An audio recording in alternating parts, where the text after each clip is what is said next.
नमस्कार दोस्तों, आइए सुनते हैं महान ऋषि विभांडक की कहानी, जिनके वीर्य से एक अप्सरा नहीं बल्कि एक हिरणी गर्भवती हुई थी। आखिर कैसे हुआ था एक हिरणी का गर्भ धारण एक महान ऋषि के वीर्य से, जिससे कि महान ऋषि श्रृंगी जी का जन्म हुआ, जिन्होंने दशरथ जी के यहाँ जाकर पुत्र प्राप्ति के लिए यज्ञ करवाया था। दोस्तों, वीडियो शुरू करने से पहले एक रिक्वेस्ट है कि आप कमेंट बॉक्स में हर हर महादेव जरूर लिखें। तो आइए इस कहानी को प्रारंभ करते हैं।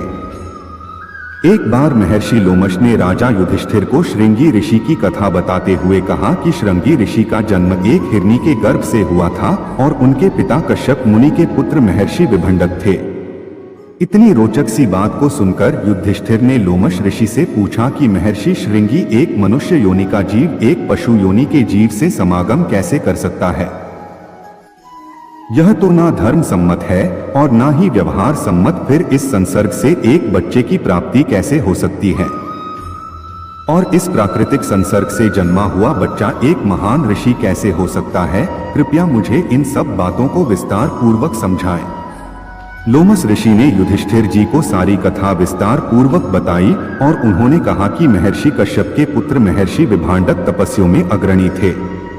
वे एक कुंड में रहकर घनघोर तपस्या किया करते थे। उनकी तपस्या इतनी कठिन थी कि उस समय उनके जैसा तपस्या करने वाला इस धरती पर कोई भी विद्यमान नहीं था।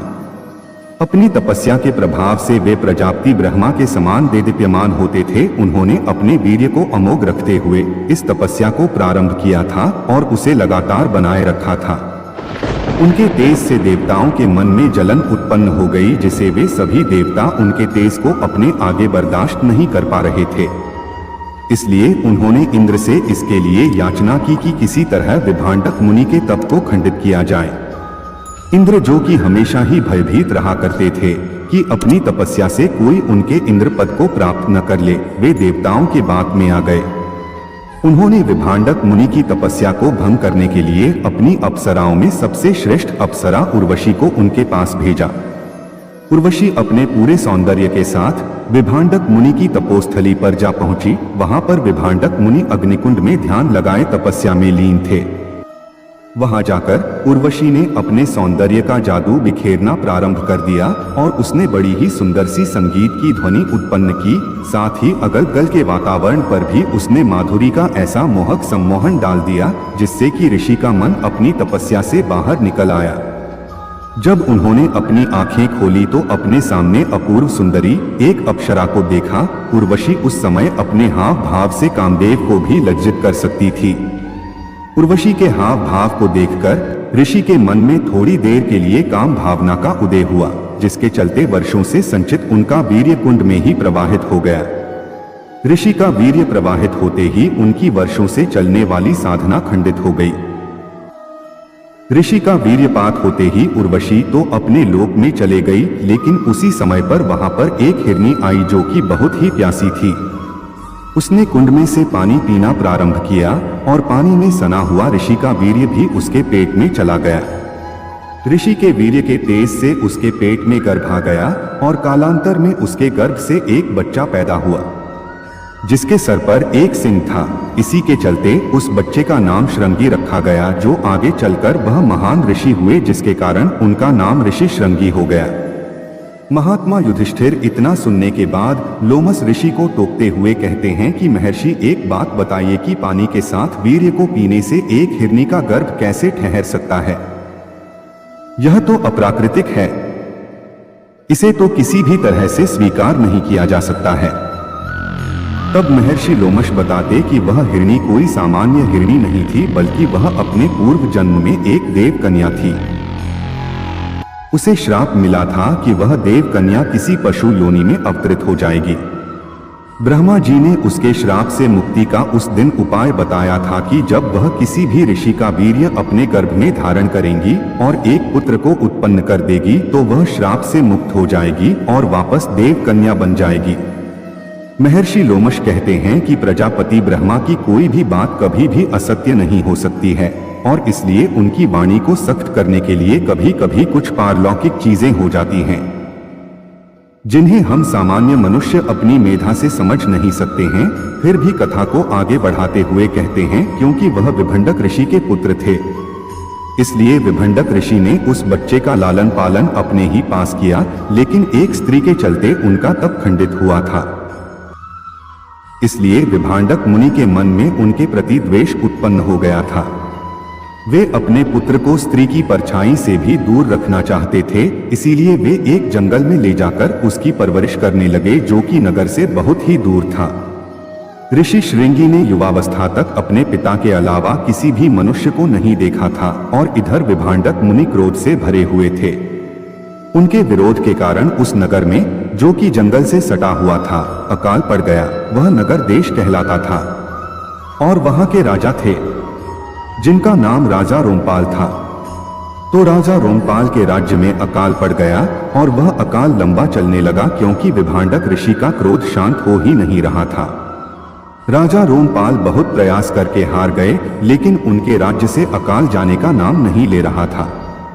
तब रोमपाल ने विभिन्न विद्वानों को अपने पास बुलाया और उनसे इस अकाल को दूर करने का उपाय पूछा।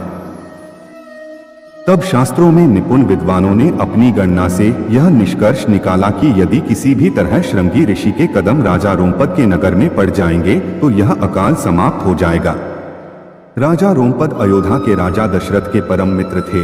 कथा में ऐसी बात आती है कि जब दशरथ जी का विवाह कौशल्या जी से हुआ था और वे अपने वैवाहिक जीवन के पहले ही चरण में थे, तो उन्हें एक पुत्री की प्राप्ति हुई थी।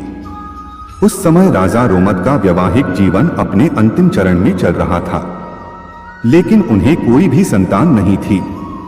तब राजा रोमपाद ने अपने मित्र दशरथ से कहा था कि मित्र, अभी तुम युवा हो और अभी तुम्हारा विवाह नया है, तुम्हें आगे चलकर अनेक संतानें मिलेंगी, लेकिन मैं अब लगता है कि संतान के सुख से दुखी रहूंगा। मैं चाहता हूं कि तुम अपनी पुत्री को मुझे दे दो, जिससे मैं भी अपने जीवन में संतान सुख का अनुभव कर सकूं।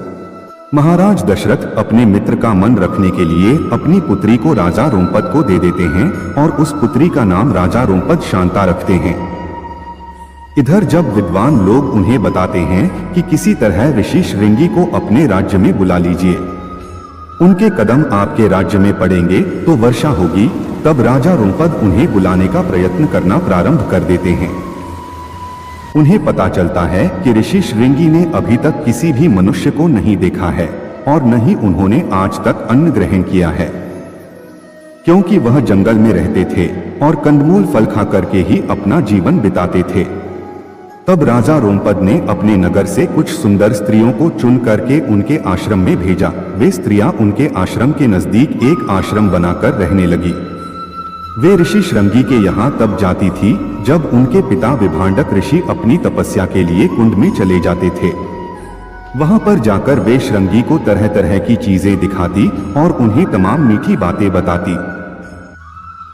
ऋषि श्रृंगी के मन में उनके प्रति मातृत्व का ही भाव था, क्योंकि उनका परिचय कभी काम वासना से हुआ ही नहीं था।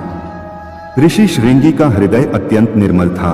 वे उन तीनों से मित्रवत व्यवहार करते हुए मातृभाव से उनके साथ संवाद करते थे। एक दिन उन स्त्रियों ने उन्हें लड्डू लाकर खाने को दिया, क्योंकि वह जंगल में रहकर कंदमूल फल खाते थे, तो उन्हें शर्करा की मिठास के बारे में मालूम नहीं था। जब तीनों स्त्रियों ने उन्हें मोदक खाने को दिया तो उन्हें लगा कि यह कोई विशेष तरह का फल है। उन्होंने कहा कि मैंने अपने जीवन में इतना मीठा फल नहीं खाया है। तब स्त्रियों ने कहा कि हमारे यहाँ पर ऐसे फल बहुत मात्रा में होते हैं, अगर आप चाहें तो अपने यहाँ आपको इन फलों को दिखा सकते हैं और भर पेट आप इनका भोग लगा सकते हैं। आप चाहें तो हमारे साथ हमारी जगह पर चलिए। तब श्रृंगी अपने पिता को बिना बताए राजा रोमपद के यहाँ जाने को तैयार हो गए। जैसे ही वे उन स्त्रियों के साथ राजा रोमपद के नगर में गए, वैसे ही वहां पर बारिश प्रारंभ हो गई और राजा रोमपद के राज्य से अकाल की समाप्ति हो गई।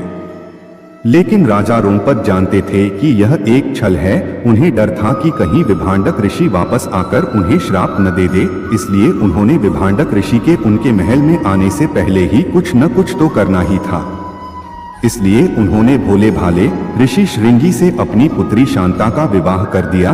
लेकिन ऋषि श्रृंगी निर्मोह थे, वे विवाह के अर्थ को भी समुचित रूप से नहीं जानते थे। लेकिन शांता उन्हें बहुत ही अच्छी लगी और उनके मन में उनके प्रति प्रेम के आकर्षण का भाव जागृत हुआ था, इसलिए उन्होंने तत्काल ही उसके हाथ को अपने हाथ में ले लिया। इतने में बरसात होते देखकर विभांडक ऋषि समझ गए कि श्रृंगी किसी न किसी की नगर में चले गए हैं। विभंडक ऋषि क्रोध में तमतमाते हुए राजा रोमपद के महल में पधारे और वो राजा रोमपद को श्राप देने वाले थे। लेकिन वहां पर जाकर उन्होंने देखा कि शांता और ऋषि श्रृंगी का आपस में विवाह हो चुका है, पानी ग्रहण संस्कार किया जा चुका है। अब ऋषि विभांडक और राजा रोमपाद संबंधी थे। विभांडक ऋषि ने अपने क्रोध को शांत किया और प्रसन्नता पूर्वक अपने पुत्र वधु और पुत्र को लेकर अपने आश्रम में वापस लौट आए। कालांतर में यही ऋषि एक तरह से राजा दशरथ के दामाद थे। उन्होंने राजा दशरथ के लिए पुत्र कमेष्ठी यज्ञ करवाया था, क्योंकि एकमात्र ऋषि श्रृंगी ही थे जो इस यज्ञ को संपन्न करा सकते थे। क्योंकि पुत्र यज्ञ बहुत ही महान यज्ञ होता है और इसे सिर्फ एक निर्मल हृदय का व्यक्ति संपन्न करा सकता है, जिसने कभी पाप के बारे में सोचा भी न हो। ऐसे ऋषि केवल श्रृंगी ऋषि ही थे। कहते हैं कि तपस्या करने से उनके सर से वह सिंह भी गायब हो गया था और वह प्रसन्नता पूर्वक अपनी पत्नी के साथ तपस्या करने में लगे रहे। इस प्रकार मित्रों, ऋषि श्रृंगी महान ऋषि हुए। मित्रों, अगर आपको यह वीडियो अच्छी लगी हो तो वीडियो को लाइक कर चैनल को सब्सक्राइब करें और कमेंट जरूर करें।